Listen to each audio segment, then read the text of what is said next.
লাল শাকটা ভাজছি আগে, শুধু তেলে বসাচ্ছি।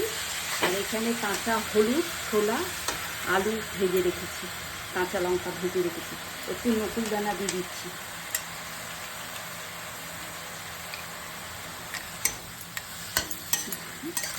এটা আগে এমনি ভেজে নিলে লাল রঙটা বেরাচ্ছি, ভাতের সঙ্গে দেখি পুরো লাল। এর ভেতরে এবারে আলু দিয়ে দিচ্ছি, এগুলো এই ছোলা, আলু, কাঁচা হলুদ ভাজা ভেজে রেখেছি, এটা মিক্সড করছি এবার।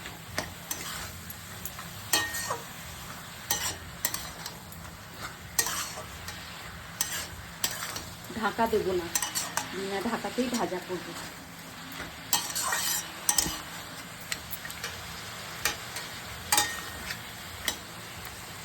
দেখুন কালারটা, একটু মিষ্টি দিলাম, নকুল দানা দিলাম।